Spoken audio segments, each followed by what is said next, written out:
साहित्य रसिक हो, श्रोते हो आणि मित्र हो, मराठी भाषा गौरव दिनाच्या औचित्याने मार्मिक संवाद न्यूजच्या मार्मिक कट्ट्यावर आपण संवाद साधतो आहोत. आमचे सन्मित्र, आमचे गुरुवर्य, आमचे मार्गदर्शक माननीय प्राध्यापक नागेश सिंघन सर यांच्याशी. सिंघन सर, तुमच्या आयुष्यामधला पहिला काव्यसंग्रह भाग्यविधाता याविषयी पण आपण चर्चा करतो आहोत. बऱ्याचदा असं होतं की आपल्या आयुष्यामध्ये आलेले अनुभव आपण त्याच्यामध्ये मांडत असतो.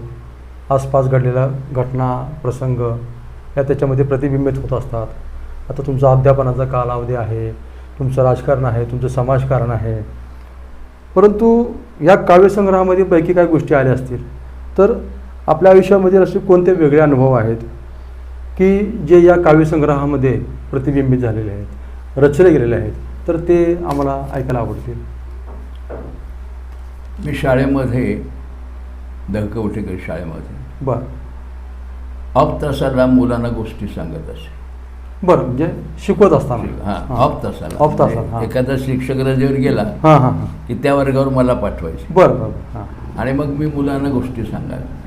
त्यामध्ये वीर धवल, चक्रवर्ती सम्राट अशोक, बरं बरं हां. छत्रपती शिवराय, महापुरुष संभाजी महाराज, तीन जुळ्या बहिणी, काळा पहाड, बाबुळवनातील गोष्ट, अशा गोष्टी 63 सालापासून 96 सालापर्यंत सांगितलं. बरं. कारण अजून टी व्ही बाजारात आला नव्हता त्यावेळेस. हां. तेव्हा मी मुलांचं मनोरंजन केलं. मुलांनी माझ्यावर एक चांगला शिक्षक म्हणून खूप प्रेम केलं. बरं. आणि मग कर्मवीर अण्णांनी आणि बाबूराव जोशी, बाबा म्हणत त्यांना, या सर्वांनी मिळून मला दहकवटेच्या प्रभागामध्ये नगरसेवक म्हणून उमेदवारी दिली. बरोबर. हां हां हां.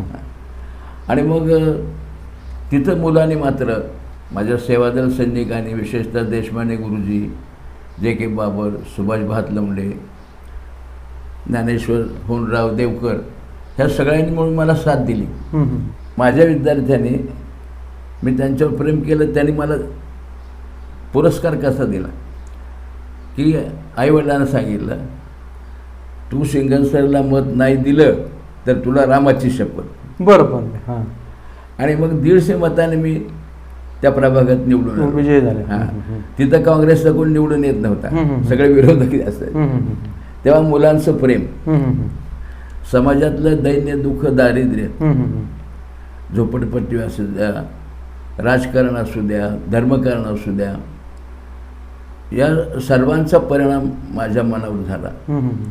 आणि मग तिथून मी लोकांची सेवा करणं, आत्ता सांगितलं प्राणांतिक उपोषण करून स्वातंत्र्य सैनिकांना, झोपडपट्टीवाशांना जागा देणं, या सगळ्यांच्या मागं कर्मवीर अण्णा, सुधाकरपंत परिसर, कर्मयोगी, गणेश भक्त तात्यासाहेब डिंगरे, ह्या सर्वांचा मला आशीर्वाद होता.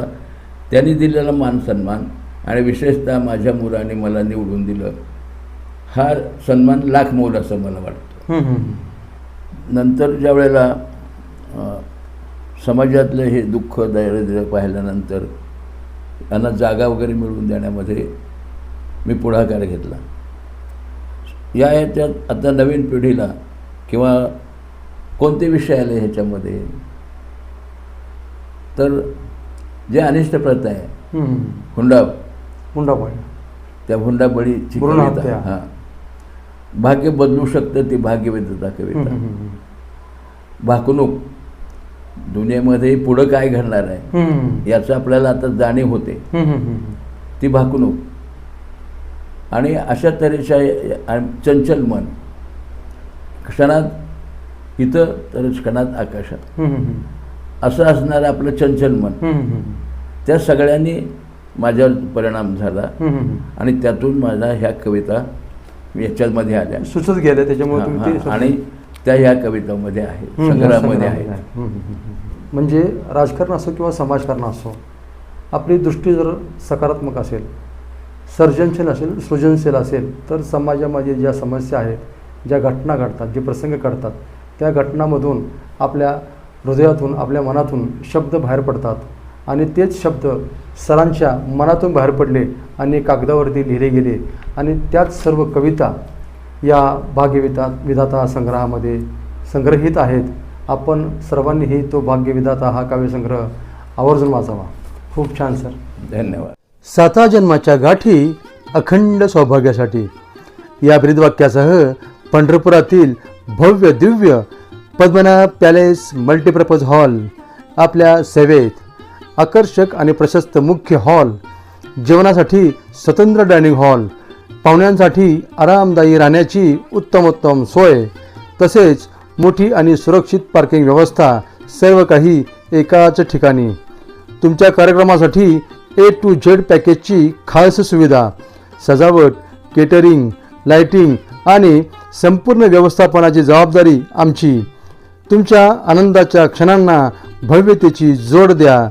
आजच बुक करा. Padmanabh palace multipurpose hall, Pandharpur.